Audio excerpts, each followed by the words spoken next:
नमस्कार, मैं सुनीता कथा मंथन में आप सबका स्वागत करती हूँ। कथा मंथन में आज सुनिए ब्योमकेश बख्शी सीरीज की कहानी विपदा का संहार का द्वितीय अध्याय, लेखक शरदिंदु बंदोपाध्याय। इसके पहले के अध्याय आपको हमारी प्लेलिस्ट से मिल जाएंगे। इसके अलावा अन्य कहानियों का लिंक भी आपको प्लेलिस्ट से मिल जाएगा। लिंक आपको आई बटन में मिल जाएगा। उसी समय रसोई घर के बाहर कुछ आवाज़ें सुनाई दी। ब्योमकेश बोला, शायद डॉक्टर साहब आए हैं। हाबुल, उन्हें अंदर ले आओ। हाबुल चला गया। उस समय मौका देखकर मैंने पूछा, कुछ मिला? ब्योमकेश ने हताश स्वर में कहा, ऐसा कुछ नहीं। इतना जरूर पता लगा कि मृत्यु से पहले तक लड़की को जरा भी आभास नहीं था कि उसकी मृत्यु होने वाली है। तो हाबुल डॉक्टर रुद्रा को लेकर आ गया। डॉक्टर रुद्रा मध्य वय के कलकत्ता के जाने माने फिजिशियन थे, किंतु वे अपने रूखे स्वभाव और क्रोध के कारण बदनाम भी थे। उनका पारा हमेशा आसमान पर रहता था। यहाँ तक कि मरने वाले मरीज के सामने भी उनका बर्ताव इतना बेहुदा और कर्कश होता था कि कोई और डॉक्टर होता तो उसकी दुकान छोड़कर भाग जाना पड़ता उसको। लेकिन जहाँ तक योग्यता का प्रश्न था, वे अपने हुनर में इतने माहिर थे कि लोग उनके स्वभाव के बावजूद हमेशा उन्हीं के पास जाते थे और यही उनकी सफलता का रहस्य था। उनकी प्रैक्टिस भी बहुत तगड़ी थी। डॉक्टर रुद्रा की शक्ल उनका परिचय देने के लिए काफ़ी थी। काले यानी कोयले से काले, घोड़े जैसे मुंह पर चमकती छोटी छोटी लाल आंखें, जिस पर पड़ती वह दहशत में आ जाता। होठों पर भी वह कर्कशता। कोट और पैंट और जूते पहने जैसे ही उनका प्रवेश हुआ तो लगा जैसे वातावरण में तेज गर्मी की लहर व्याप्त हो गई है। हाबुल ने चुपचाप अपनी बहन की ओर इशारा कर दिया। डॉक्टर रुद्रा ने अपनी आदत अनुसार रूखे स्वर में कहा, क्या है, मर गई क्या? ब्योमकेश बोला, आप देखिए और बताइए। डॉक्टर रुद्रा ने क्रोधी निगाह से ब्योमकेश को देखा और बोले, आप कौन? मैं परिवार का मित्र हूँ। ओह। उन्होंने ब्योमकेश को अनसुना करते हुए हाबुल से पूछा, यह लड़की कौन है? देव कुमार बाबू की बेटी? हाबुल ने हाँ में सिर हिला दिया। डॉक्टर रुद्रा के चेहरे पर एक उत्सुकता तैर गई। उन्होंने भौहें सिकोड़ते हुए कहा, इसी का नाम रेखा है? हाबुल ने फिर सिर हिला दिया। क्या हुआ इसे? कुछ नहीं। एकाएक डॉक्टर रुद्रा ने झुककर लड़की की नब्ज देखकर आंखों की पुतलियां देखी और उठकर बोले, इसकी मृत्यु हो चुकी है और मृत्यु लगभग 2 घंटे पहले हुई है। शरीर अकड़ गया है। उन्होंने यह बड़े चाव से कहा, जैसे यह सुनकर मौजूद लोगों में खुशी की लहर फैलने वाली थी। ब्योमकेश ने पूछा, क्या यह संभव है कि मृत्यु का कारण पता लग सके?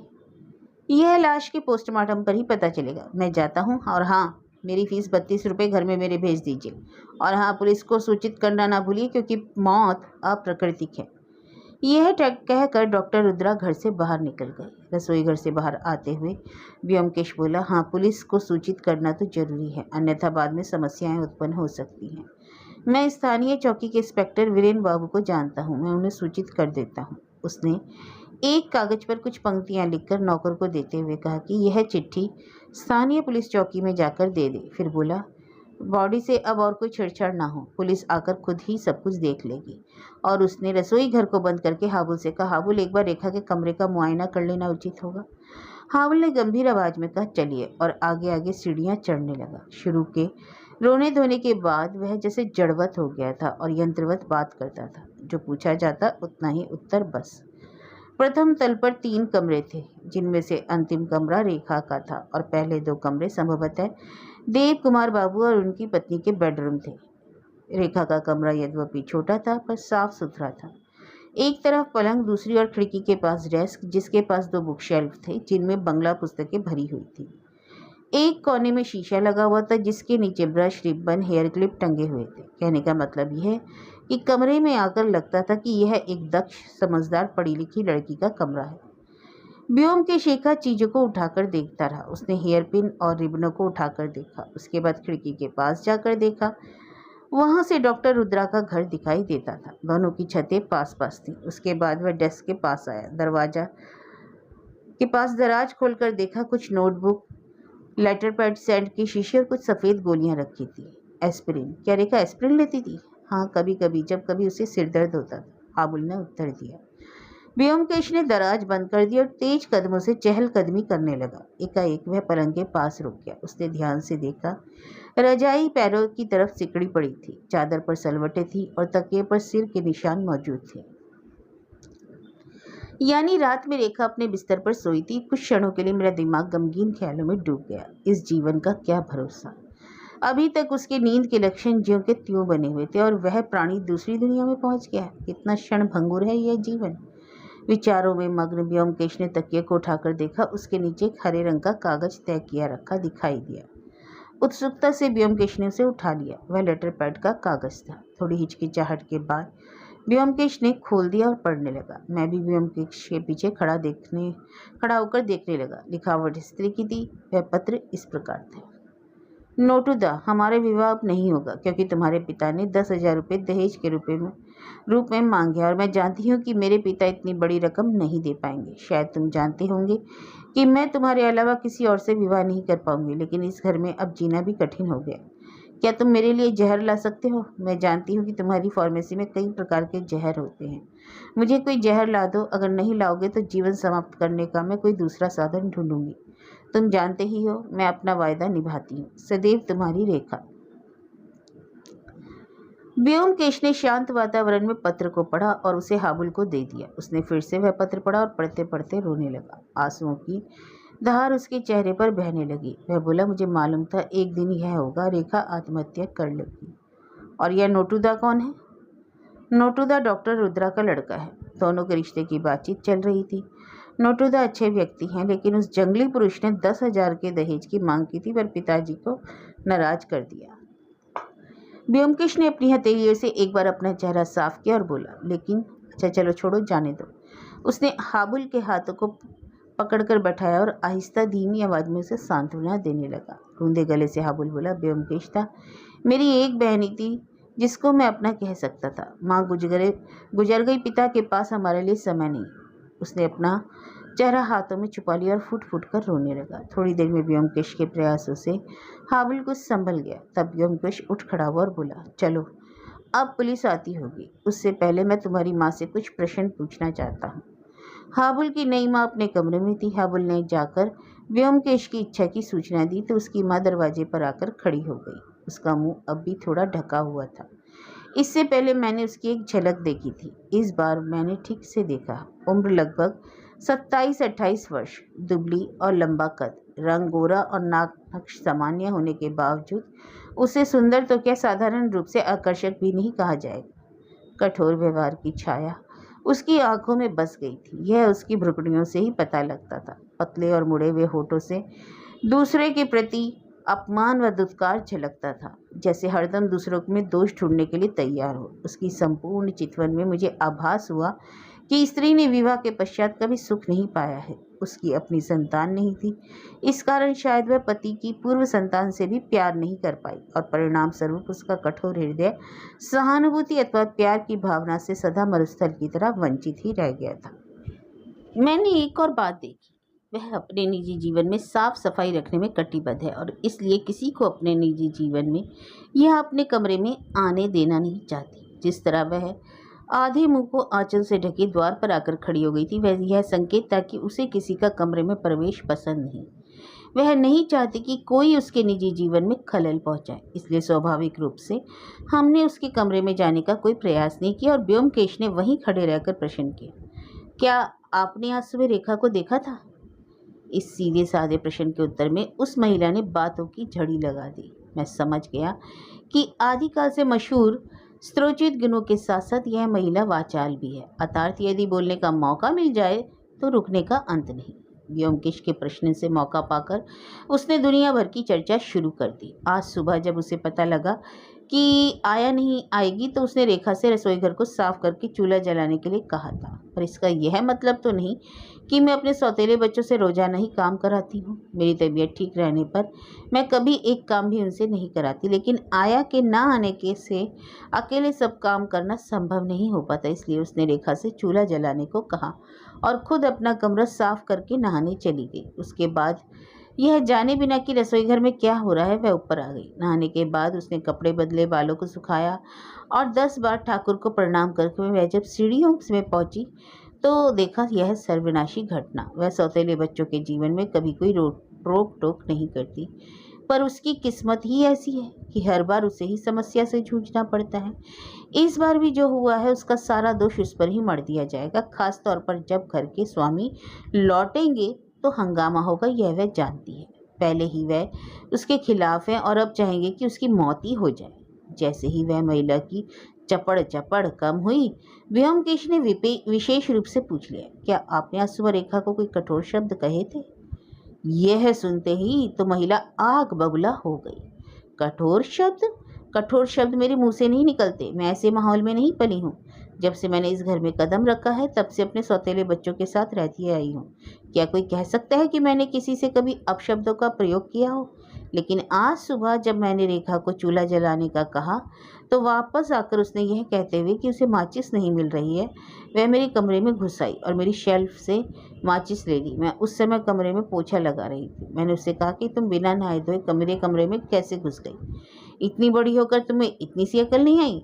अगर तुम्हें माचिस नहीं मिल रही तो दुकान से मंगा लेती, बस इतना भर तो मैंने कहा था। इससे अधिक एक शब्द नहीं बोली। अगर यह अपराध है तो मैं दोषी हूँ। शांत स्वर में व्योमकेश बोला, सवाल दोषी होने का नहीं, लेकिन रेखा को आपके कमरे से माचिस के लिए क्यों आना पड़ा? क्या माचिस आपके कमरे में रहती है?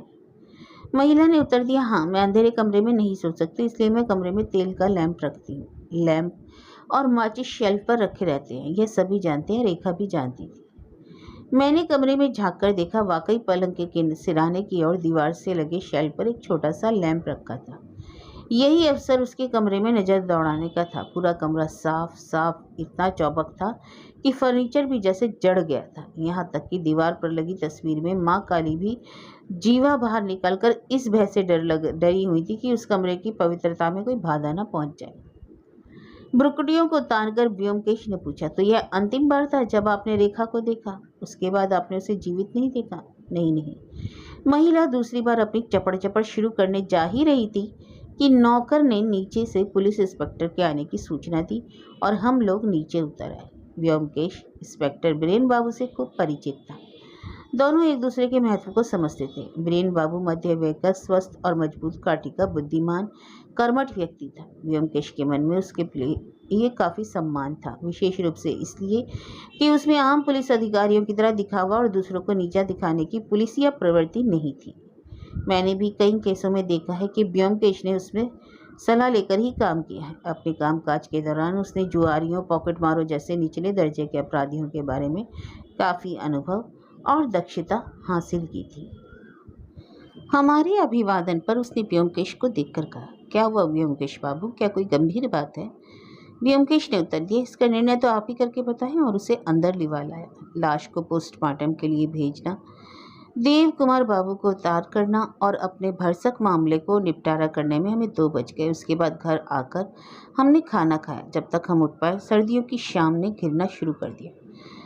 व्योमकेश गंभीर मुद्रा में बैठा रहा। मेरा मन भी अशांत था। कहाँ तो हम लोग किसी उत्साहवर्धक केस की बाट जो रहे थे और कहाँ इस दुख भरे मामले में फंसकर रह गए। मुझे बराबर हाबुल का चेहरा नजर आता था। मन क्लांत हो गया। धीरे धीरे रात ने संध्या को अपने आवरण में ले लिया। व्योमकेश खिड़की के पास बाहर ताकते बैठा रहा। आखिरकार मैंने ही पूछा, तुम्हें क्या लगता है यह आत्महत्या का ही मामला है? व्योमकेश चौंक गया। क्या? ओ, ये रेखा का मामला, तुम्हारी क्या राय है? यद्यपि मैं पूर्णतः निश्चित नहीं था, फिर भी बोला, और हो भी कह सकता है, उसकी मंशा उसके पत्र से स्पष्ट होती है। ठीक है, यह मान लिया, पर तुम्हारे विचार से तुम आत्महत्या के तरीके के बारे में क्या कहोगे? जहर, यह भी तो उसके पत्र से प्रकट होता है। अच्छा, यह भी मान लिया, पर मैं समझ नहीं पा रहा हूँ कि जब तक वह जहर उसके पास नहीं आ जाता उसने कैसे उसका प्रयोग कर लिया। उसने अपने पत्र में जहर की मांग जरूर की थी, लेकिन वह पत्र अपने गंतव्य तक पहुंचा ही कहाँ? वह तो उसके तकिए के नीचे ही दबा रह गया। जहर उसके पास आया कहाँ से? मैंने कहा, पत्र में कहाँ गया? यदि उसे जहर नहीं मिला तो वह किसी दूसरे तरीके का प्रयोग करने की कोशिश करेगी। लेकिन तुम क्या सोचते हो कि पत्र को भेजने से पहले दूसरे तरीके का प्रयोग का प्रयास किया होगा? इस बार मैं चुप रह गया। कुछ क्षण बाद व्योमकेश बोला, एक बात और, कोई चूल्हा जलाते समय आत्महत्या नहीं करता। रेखा की मृत्यु एकाएक हुई, बिल्कुल बिजली की चमक की तरह। इससे पूर्व उसे आभास तक नहीं था। दुर्घटना इतनी क्षणिक और तीव्रगामी थी कि शरीर में दूसरी हरकत भी ना हो पाई, जैसी थी वैसी ही रह गई। यहाँ तक कि जली हुई माचिस की तीली भी जलकर वहीं रह गई। ऐसी मृत्यु कैसे हो सकती है, यही तो मैं समझ नहीं पा रहा हूँ। जितनी जानकारी मुझे जहर की है उनमें मुझे केवल हाइड्रोसाइनिक एसिड ही ऐसा लगता है जिसकी मार इतनी घातक होती है। लेकिन व्योमकेश ने वाक्य को अधूरा छोड़ दिया। मैंने कुछ असमंजस में कहा, इन सब बातों से में मेरी जानकारी अधिक तो नहीं, किंतु ऐसा नहीं लगता कि मौत एकाएक हृदयाघात आघात से हो गई हो। व्योमकेश चुपचाप सोच रहा, फिर बोला, यही एक संभावना मुझे अब उभरती दिखाई दे रही है। रेखा अक्सर सिर दर्द के लिए एस्प्रिन लेती थी। हो सकता है उसका दिल कमजोर रहा हो, लेकिन नहीं, बात कुछ जमने नहीं। मैं इतनी आसानी से हृदयाघात की थ्योरी स्वीकार करने के लिए तैयार नहीं। हालांकि तर्क और सभी संकेत तथा सबूत गवाही उसी की दे रहे हैं। एक भेद भरी मुस्कान के साथ वह बोला, मेरा मस्तिष्क और मन एक दूसरे को देख नहीं पा रहे हैं। मुझे क्यों लग रहा है कि यह अप्राकृतिक मौत है, एक असाधारण कुछ ऐसा जैसा भयंकर रूप से गलत हुआ है। लेकिन जाने दो, ज़्यादा दिमाग लगाने का कोई फायदा नहीं। कल देखते हैं डॉक्टर की रिपोर्ट क्या कहती है। कमरे में अंधेरा हो गया। व्योमकेश ने लाइट जला दी। इसी समय दरवाजे पर कुछ हल्की खटखटाहट हुई। इससे पूर्व सीढ़ियों में कोई आहट नहीं हुई। व्योमकेश ने जोर से कहा, कौन है वहाँ, अंदर आ जाओ। एक अनजाने युवक ने धीरे से प्रवेश किया। वह एक स्वस्थ, गठीला, आकर्षक नौजवान था, पर चेहरे पर अवसाद के चिन्ह स्पष्ट दिखाई दे रहे थे। उसने रबड़ सोल के जूते पहने थे, इसलिए सीढ़ियों पर चढ़ने की आवाज़ नहीं आई। संकोचवश वह 2 कदम चलकर बोला, मेरा नाम मनमथनाथ रुद्रा है। व्योमकेश ने उड़ती नज़र उस पर डालते हुए कहा, ओ तो तुम ही हो नोटुदा, आओ अंदर आ जाओ। उसने कुर्सी की ओर इशारा कर दिया। आप मुझे जानते हैं? हाँ, हाल ही में तुम्हारा नाम सुनने का अवसर मिला। तुम रेखा की मृत्यु के बारे में जानना चाहते हो? हाँ हाँ व्योमकेश बाबू, उसकी मृत्यु कैसे हुई यही तो अभी पता नहीं चला। मनमथ ने अपनी उत्सुक आंखों से व्योमकेश को देखा। क्या आपको शक है कि उसने आत्महत्या की है? नहीं, ऐसी संभावना नहीं। तो क्या कोई और? मैं अभी तक इसे निश्चित रूप से नहीं कह सकता।